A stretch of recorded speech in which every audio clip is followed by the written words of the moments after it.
What's up, y'all? I said, what's up, y'all? Look at me when I'm talking to you, bro.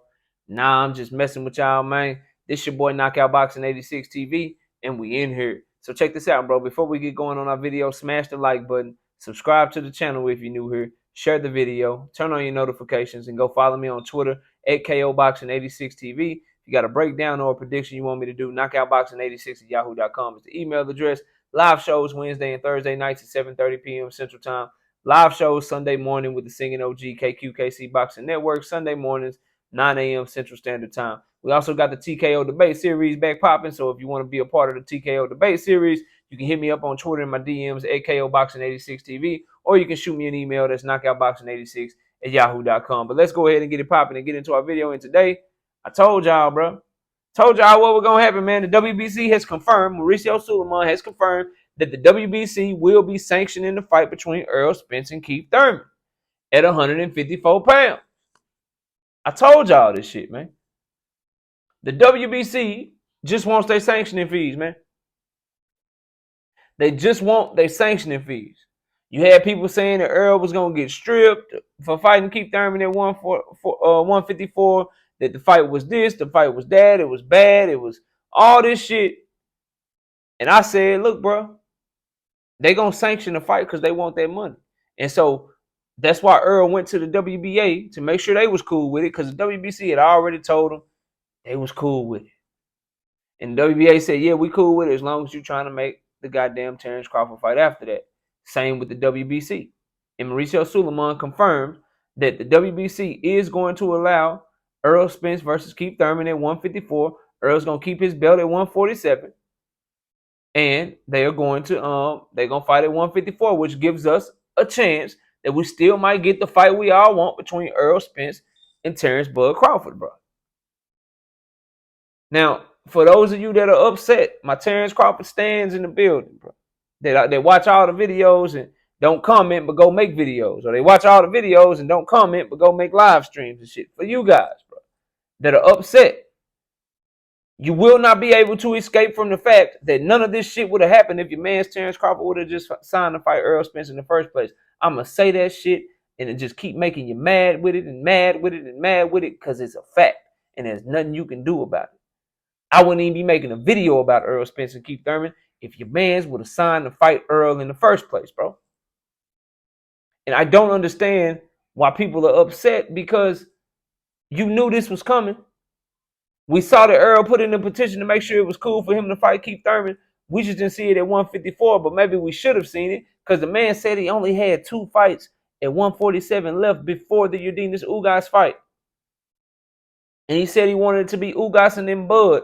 Thurman wasn't on that list. The man don't even want to fight Thurman. But he went ahead and made the fight because he didn't want to stay inactive while Terrence Crawford was doing his David Avenesian bum bashing tour, man.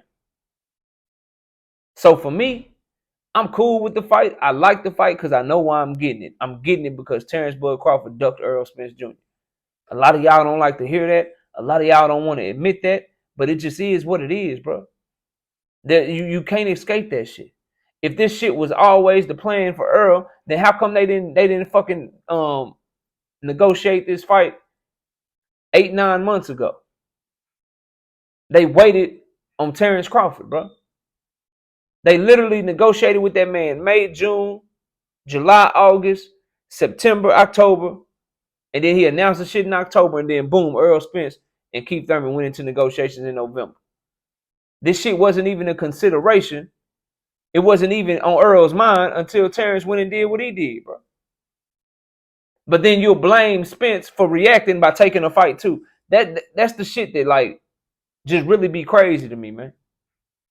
And you mad at the WBC for making sure that they allow Spence to be in a position where he can still try to fight for undisputed. Because they don't make him make weight one more time for Keith Thurman. They allow him to fight him at 154 so he can try to come back down and fight Bud Crawford again. But you're mad at them for that shit. The WBC does a lot of bullshit. They made the right call on this one. You can either have sanctioned 2 fights, Errol Spence versus Keith and Errol versus Terrence potentially, or you can force Errol to fight Keith at 147, then he moves up to 154. What if he goes the WBA route? What if he goes the IBF route because y'all pissed him off and stripped him? Now you don't get none of that money. Now you don't get none of them sanctioning fees. When you know if you the WBC, you can see the shit just like we can all see the shit. That the only reason he's coming to you asking you for this special request, asking you for this permission, because the fight that he was trying to make fell through because the fighter that he was trying to make the fight with took a fight with somebody else, bro. But y'all don't want to talk about that shit though. You don't want to talk to me about that. So I ain't mad at the WBC. The shit they did with Oscar Valdez, bullshit, bro. This one right here, I think it's the right call. How you gonna strip a man that's fought nothing but mandatories and fucking unifications for the last 2-3 years?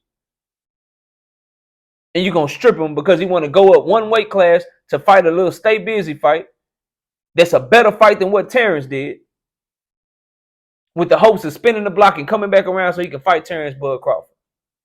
When you know that he was negotiating that fight and he's not the one that blinked, the other champion blinked and went and did something else, and as a result, now he got to do something else.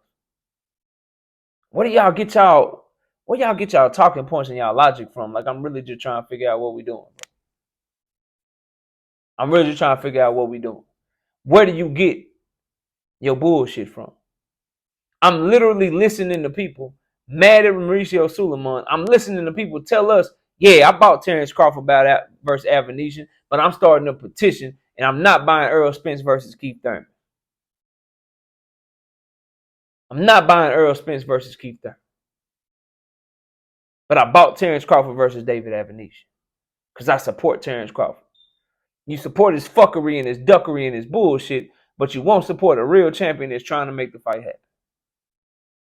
That's willing to go up, go down, come back down in weight. That's standing on his word. The man said, I only want to fight 2 fights at 147. And the only reason he's fighting Keith is so that he can keep all his belts so Terrence Crawford don't have nowhere to go. But some of y'all is mad at that. Some of you don't like that. If he didn't fight Keith and just moved up to 154, you'd call him a duck. If he didn't fight Keith and stayed at 147 and fought someone else and then moved up to 154, you say he ducked Keith and Terrence Crawford. When he does fight Keith because he's put in a position and forced to fight Keith because of what Terrence Crawford did, now you say he went back on his word when he said he would never fight Keith. When he's only going back on his word to fight Keith Thurman because he was ordered to, and he went into negotiations with him to try to make it happen, just to keep his belt so he can still try to fight Terrence Crawford undisputed, because that's the end goal. But you're not mad at the guy who lied to you, told you he only wanted Spencer Charlo, then fought someone else. You're not mad at that guy.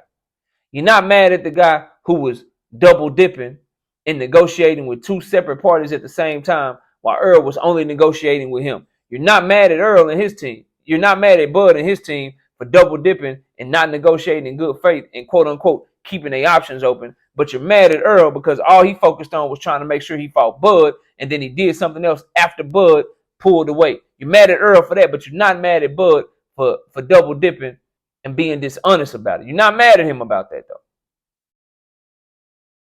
I said it on Twitter and I'm saying it here to end this video. Some of y'all quote unquote fight fans make me sick to my stomach, bro. Y'all let me know what y'all think, man. Comment down below, smash the like, sub to the channel, share the video, turn on your notifications, and go follow me on Twitter at KOBoxing86TV for breakdowns and predictions. Hit my email, knockoutboxing86@yahoo.com. It's the email address. Live shows Wednesday and Thursday night, 7:30 p.m. Central Time. Live shows Sunday mornings with the Singing OG, KQKC Boxing Network. Sunday mornings, 9 a.m. Central Standard Time. Appreciate everybody watching. Enjoy the rest of your day. And with that, we out of here. Peace out, y'all.